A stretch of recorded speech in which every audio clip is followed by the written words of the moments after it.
इस कहानी की शुरुआत में हम एक लड़के को देखते हैं जो पानी में डूब रहा होता है क्योंकि उसका जहाज टूट चुका था। वो लड़का किसी तरह एक लकड़ी की मदद से अपनी जान बचाता है, मगर उसके आसपास एक समुद्री राक्षस मंडरा रहा था जिससे वो लड़का काफी डर जाता है। मगर ये सीन यही कट हो जाता है। फिर हमें एक लड़की को दिखाया जाता है जिसका नाम मेसी होता है। उसके माँ बाप एक शिकारी थे जो एक राक्षस का शिकार करते समय मारे गए थे, इसीलिए वो बहुत सारे अनाथ बच्चों के साथ अनाथालय में रहती थी जो कि राजा और रानी ने शिकारियों के अनाथ बच्चों के लिए बनाया था। मेसी सभी बच्चों को समुद्री राक्षसों की कहानी सुनाती है कि सालों पहले समुद्री राक्षस तट पर आकर सब कुछ तबाह कर देते थे, जिसकी वजह से समुद्र में कोई भी जहाज सुरक्षित नहीं था। लेकिन शिकारियों की वजह से अब वक्त बदल चुका है क्योंकि वो ऐसे बहादुर योद्धा है जो अपनी जान पर खेलकर उन समुद्री राक्षसों का शिकार करते हैं। सभी शिकारियों में सबसे महान तूफान नाम का जहाज है जिसने कई राक्षसों का शिकार किया है और उसके कैप्टन क्रो है। मगर तभी वहाँ पर ऑर्फनेज की एक मेट्रन आ जाती है जो सभी बच्चों को कहती है कि तुम्हें 1 घंटे पहले ही सो जाना चाहिए था। ये सुनकर सभी बच्चे अपने अपने बिस्तर पर चले जाते हैं। मेट्रन मेसी को सख्त हिदायत देती है कि तुम इस तरह ऑर्फनेज के नियम नहीं तोड़ सकती। तो मेसी उनसे कहती है कि मैं आज के बाद ऐसी गलती नहीं करूंगी। तो मेट्रन वहाँ से चली जाती है। उनके जाते ही मेसी अपने शूज पहनकर वहाँ से निकल जाती है। सभी बच्चे भी उसकी मदद करते हैं। वो सभी से कहती है कि हम सब शिकारी हैं, इसीलिए हम जिएंगे शान से और मरेंगे भी शान से।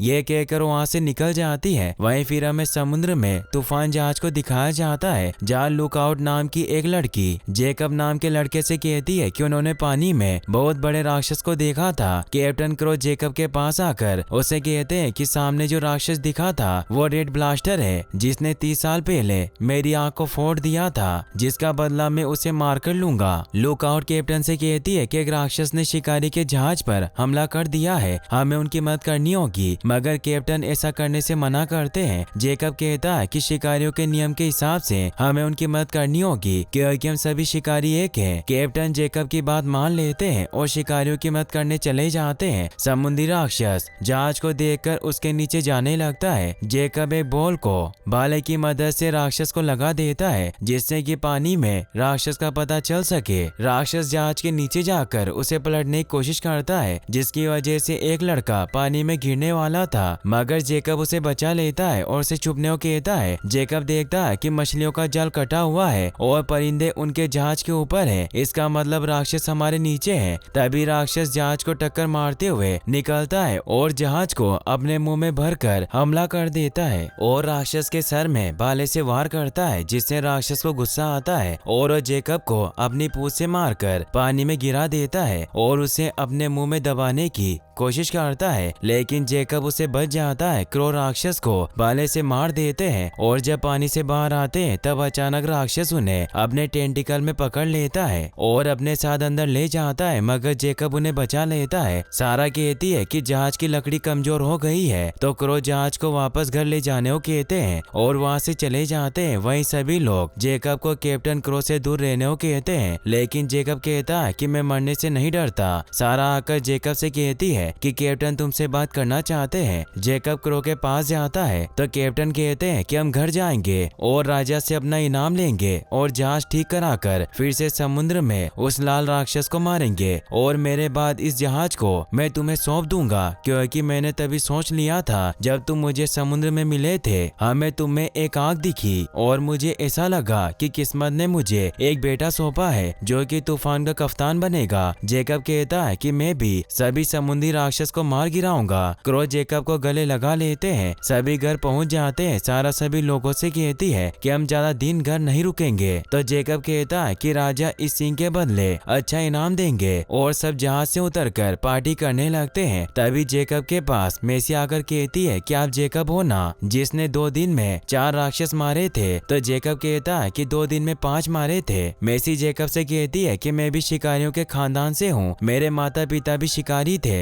और वो मोनाक पर काम करते थे, अब वो नहीं रहे। तो जेकब कहता है कि तुम्हारा ध्यान कौन रखता है। तो बताती है कि मैं अभी अनाथ आश्रम में रहती हूँ, लेकिन मैं वहाँ से भाग आई हूँ और वापस नहीं जाऊंगी क्योंकि मैं तूफान में आ रही हूँ। जेकब उससे आने से मना करता है और उसे घर छोड़ने के लिए एक घोड़ा गाड़ी में बिठा देता है। वहीं अगले दिन क्रो, सारा और जेकब राजा से मिलने उनके महल जाते हैं। हैं और कहते हैं कि महाराज हम आपके लिए समुद्र से राक्षस का सिंग लाए हैं। तो रानी कहती है कि हमें पता है आपने ब्रिकल बेक को अपना शिकार बनाया है, लेकिन हमें रेड ब्लास्टर का सिंग चाहिए था और हमें एडमिरल होर्ना गोल्ड ने एक ताजा खबर दी है कि रेड ब्लास्टर आपके सामने था, पर शिकारियों के कानून की वजह से आपने उसे जाने दिया और इनाम देने से मना कर देती है। राजा कहते हैं कि अब से शिकारी समुद्र में नहीं जाएगा और राक्षसों को मारने के लिए हमने शाही जहाज बनाया है। एडमिरल होर्ना गोल्ड कहता है कि नेवी के इस जहाज में इतनी तोपें हैं कि रास्ते में आने वाले हर राक्षस के टुकड़े कर देगा। क्रो कहते हैं कि इस जहाज में दम नहीं है क्योंकि यह ना तो ऊंचा है ना ही इसकी तोपों को हिलाया जा सकता है और ऊपर से इसका कैप्टन गधा है। रानी जनरल से कैप्टन क्रो को बाहर निकालने को कहती है। क्रो कहते हैं कि तुम सब डरपोक हो। तो रानी को गुस्सा आ जाता है और कैप्टन को गिरफ्तार करके तूफान को कब्जे में करने का हुक्म देती है। जेकब कहता है कि महारानी जी हम वही शिकारी हैं जिसने आपके राज्य को इतना बड़ा किया है, आप हमें ब्लास्टर को मारने का एक मौका दीजिए। अगर हमने उसे पकड़ लिया तो वादे के हिसाब से आप हमारे साथ मिलकर काम करेंगे और अगर ब्लास्टर शाही जहाज के हाथ लगता है तो आप तूफान के टुकड़े कर दीजिएगा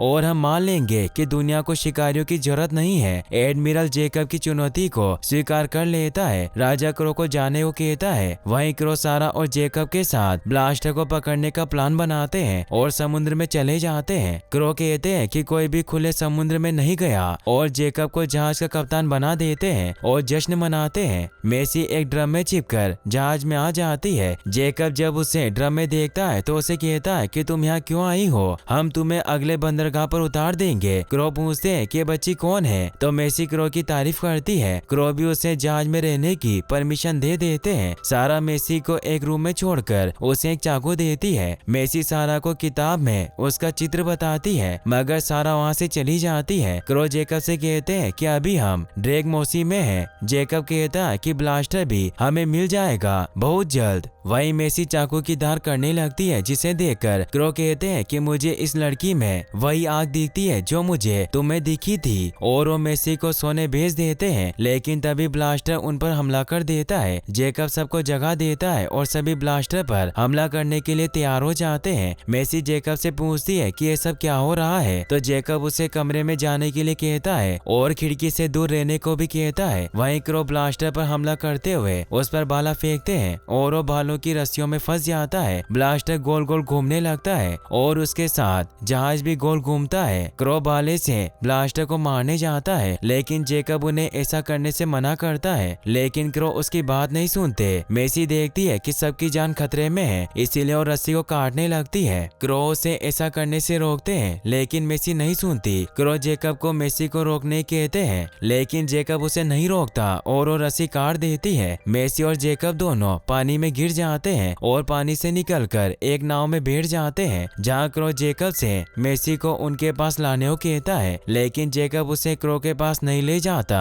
तो क्रो जेकब की तरफ गन कर देते हैं लेकिन तभी ब्लास्टर आकर जेकब और मेसी को नाव समेत खा जाता है। वहीं जेकब और मेसी रेड ब्लास्टर के मुंह में होते हैं और आग जला लेता है। मेसी जेकब से कहती है कि अब हम मर जाएंगे, तो जेकब कहता है कि मुझे नहीं पता, मैं भी यहाँ पहली बार आया हूँ। जेकब एक रस्सी का सिरा अपने और दूसरे सिरे को मेसी के साथ बांधकर अंदर की तरफ जाता है। मेसी भी उसके पीछे जाती है और वो ब्लास्टर के नाक में जाकर बैठ जाते हैं। जेकब ब्लास्टर को मारने के लिए ब्लास्टर के नाक से बाहर जाता है लेकिन मेसी उसे जाने से मना करती है मगर जेकब मेसी की बात नहीं मानता। तभी रेड जोर से सांस बाहर छोड़ती है। जेकब बाहर लटक जाता है लेकिन फिर भी वो उसे मारने की कोशिश करता है, लेकिन तभी मेसी भी बाहर आ जाती है और रेड उसे अपने दांतों से पकड़ लेता है। वहीं जेकब उसे मारने की कोशिश करता है लेकिन मेसी अपना पैर छुड़ाकर रस्सी काट देती है और रेड भी अपने पंख से तेज पानी में जेकब की तरफ उछलती है जिससे जेकब दूर जाकर गिरता है। रेड वहां से चला जाता है। मेसी जेकब से कहती है कि मैं आपकी वजह से आज मरने वाली थी, तो जेकब कहता है कि तुम्हारे रस्सी काटने की वजह से हम यहाँ आए हैं। तभी उन्हें कुछ और राक्षसों की आवाज सुनाई देती है और वो छिपने की जगह ढूंढते हैं। जेकब मेसी के लिए कुछ खाने को लाता है लेकिन मेसी कहती है कि हमें रेड को नहीं मारना चाहिए क्योंकि रेड के पीछे हम गए थे। जेकब कहता है कि अगर हम उन्हें नहीं मारेंगे तो हमें मारेंगे और तुम्हारे माँ बाप को भी इन्हीं राक्षसों ने मारा है। मेसी कहती है कि रेड ने हमें मुंह में क्यों रखा क्योंकि हमें कैप्टन क्रो से बचा रही थी। जेकब कहता है कि तुम राक्षसों राक्षसों को इतनी इज्जत क्यों दे रही हो? तो मेसी कहती है कि कैप्टन ने तुम पर बंदूक तानी थी। जेकब कहता है कि उसकी वजह तुम थी क्योंकि तुमने रस्सी काटी थी।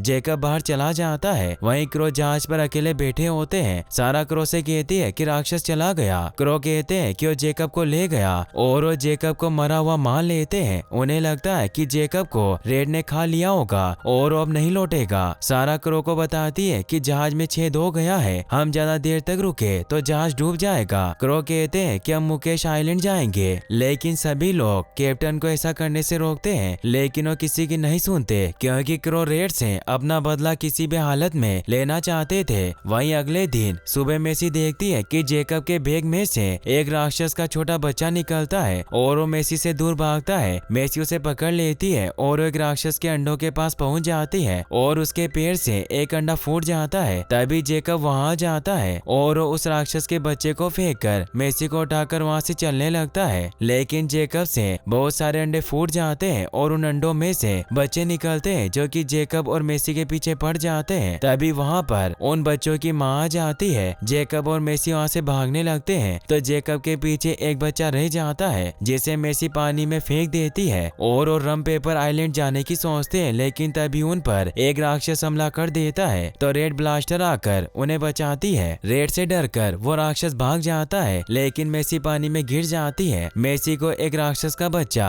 ब्लू बचा लेता है। राक्षस के हमले से जेकब की नाव में छेद हो गया था तो मेसी जेकब से कहती है कि रेड हमें ले जा सकती है और वो रेड से मदद मांगने के लिए रेड से कहती है कि क्या तुम हमें उस तरफ ले जा सकती हो? तो रेड वहां से चली जाती है, लेकिन पीछे से आकर उन्हें अपने ऊपर बिठा लेती है। मेसी रेड के ऊपर कूदती है और काफी खुश होती है। जेकब एक कांच की मदद से जाने का रास्ता देखता है और रेड से कहता है कि तुम्हें अपने दाएं तरफ मुड़ना होगा, लेकिन रेड नहीं समझती तो मेसी आकर रेड को समझाती है तो रेड घूम जाती है। मेसी देखती है कि रेड के बहुत सारे बाले चुभे होते हैं जिसे मेसी अकेले निकालने लगती है। वहीं क्रो तूफान को लेकर मुकेश आइलैंड पहुंचता है और ग्वेन बेटरबी नाम की एक बूढ़ी महिला से मिलने जाते हैं। ग्वेन क्रो से कहती है कि यहाँ एक शिकारी तभी आता है जब उसे कुछ चाहिए होता है और मैं तुम्हें वो जरूर दूंगी, दुनिया के समुद्री राक्षसों को खत्म कर देने वाला जहर और उस जहर को राक्षसों के अंदर तक पहुंचाने वाला हथियार। ग्वेन क्रो को आज तक का सबसे घातक हथियार देती है जिसका नाम मौत की लोरी था और ग्वेन हथियार के बदले में क्रो का सब कुछ ले लेती है। वहीं जेकब और मेसी खाने के लिए मछलियां पकड़ने की कोशिश करते हैं पर जेकब एक भी मछली नहीं पकड़ पाता। रेड समझ जाती है कि इन्हें खाने के लिए मछली चाहिए तो रेड पानी में गोल गोल घूमने लगती है जिससे मछलियां उछलने लगती है और मेसी एक मछली को पकड़ लेती है। जेकब देखता है कि मेसी अकेले ही रेड के चुभे भाले निकाल रही है तो वो भी उसकी मदद करता है। जेकब जब मेसी की किताब पढ़ता है तो उसे पता चलता है कि किताब में समुद्री राक्षसों के बारे में गलत लिखा है, जिसे पढ़कर जेकब काफी हैरान होता है। तभी तेज तूफान आता है तो रेड उन्हें अपने नाक पर बिठा लेती है। वहीं क्रो रेड को मारने के लिए आगे बढ़ते हैं। क्रो सारा से कहते हैं कि रिडल बेकस कभी इतनी दूर नहीं आते तो सारा कहती है कि वो किसी से डरकर भाग रहे हैं और रिडल बस एक राक्षस से डरते हैं। क्रो मरीनो को दक्षिण की ओर जहाज को ले जाने को कहते हैं। वहीं जेकब कहता है कि हम पहुंच गए और रेड इससे आगे नहीं जा सकती क्योंकि उसकी जान को खतरा है, इसीलिए हम किसी की मदद लेंगे। मेसी जेकब से कहती है कि आप तूफान पर वापस नहीं जाओगे और मेरे परिवार में कोई नहीं तो क्या हम साथ नहीं रह सकते? जेकब कहता है कि हमें यहाँ से चलना चाहिए। जेकब रेड से कहता है कि तुम्हें अब घर जाना होगा और मैं कभी समुद्री जानवरों का शिकार नहीं करूंगा और अपने पैर से भाला तोड़ने की कोशिश करता है लेकिन वो नहीं टूटता। जेकब ब्लू को पानी में छोड़ देता है। मेसी भी रेड को गले लगाकर जाने को कहती है, लेकिन तभी रेड को राजा का शाही जहाज दिखाई देता है और उस पर हमला करने लगती है। जेकब और मेसी रेड को मना करते हैं, लेकिन तभी रेड पर राजा के लोग हमला कर देते हैं। मेसी रेड को रोकने जाती है लेकिन उसे नहीं रोक पाती। रेड शाही जहाज को तोड़ देती है और जनरल को मारने वाली होती है, लेकिन जेकब रेड पर गोली चला देता है। रेड जेकब के पास चली जाती है, लेकिन तभी तूफान वहां पर आ जाता है और वो युद्ध का ऐलान कर देता है तो रेड क्रो को मारने जाती है। मेसी जेकब से रेड को बचाने के लिए कहती है। वहीं क्रो मौत की लोरी को तैयार कर लेते हैं और रेड के ऊपर चला देते हैं जिससे कि रेड बेहोश होती है। क्रो रेड को जहाज के पीछे बांध लेते हैं। वो देखते हैं कि जेकब उनकी तरफ एक नाव में आ रहा है। वहीं जेकब क्रो को सारी बात बताता है कि रेड अच्छी है, लेकिन क्रो उसकी बात नहीं मानते। मेसी क्रो के ऊपर चाकू से हमला कर देती है, लेकिन जेकब उसे रोक लेता है। क्रो जेकब को अपने साथ ले जाते हैं और उसे जहाज का कैप्टन बनाने की बात करते हैं। मेसी सारा से कहती है कि रेड अच्छी है, लेकिन सारा रेड की मदद करने के लिए मना कर देती है। वहीं क्रो रेड को लेकर राजा के पास उसके महल जाते हैं। वहीं ब्लू भी आ जाता है और मेसी के रूम में चला जाता है। जहाज राजा के महल पहुंच जाता है, जहां रानी कैप्टन क्रो से कहती है कि आपने राक्षस को पकड़कर ये चुनौती जीत ली। क्रो रानी से कहते हैं कि आपका शाही जहाज रेड के एक वार से ही टूट गया। वहीं मेसी रेड की सारी रस्सियां काटने लगती है। क्रो भाले से रेड को मारने लगता है, लेकिन जेकब उसे ऐसा करने से रोकता है और जेकब क्रो आपस में लड़ने लगते हैं। सारा मेसी को रस्सी काटते देख लेती है और वो रेड की रस्सी काट देती है, जिससे रेड खड़ी हो जाती है और राजा के सैनिकों पर हमला करती है। रेड क्रो को मारने लगती है, लेकिन मेसी आकर रेड को रोक लेती है। तो जेकब आकर रेड के सामने भाला तोड़ देता है और कहता है कि आज से शिकार बन। रेड मेसी और जेकब को अपने ऊपर बिठा लेती है, जहाँ मेसी कहती है कि हमारी ये किताबें सभी गलत है और हमें राक्षसों के खिलाफ भड़काया है। तो रानी जनरल से मेसी पर हमला करने को कहती है, लेकिन हमला नहीं करता और राजा और रानी वहाँ से भाग जाते हैं और रेड भी वहाँ से चली जाती है। क्रो भी अपनी तलवार फेंक देते हैं। मेसी कहती है कि अब कोई भी जहाज रेड मोर की तरफ नहीं जाएगा और समुद्री राक्षस को भी अब कोई परेशान नहीं करेगा। मेसी कहती है कि मुझे जो चाहिए था वो मिल गया, मेरा परिवार और मैं अब अपनी जिंदगी शान से जिएंगे। और यहीं पर इस मूवी की हैप्पी एंडिंग हो जाती है। गाइस, अगर आप ऐसी और वीडियोस देखना चाहते हैं तो इस वीडियो को लाइक करने के साथ साथ चैनल को सब्सक्राइब जरूर कर लें। और आप अगली मूवी कौन सी देखना चाहते हैं मुझे कमेंट बॉक्स में जरूर बता दीजिएगा। Thanks for watching.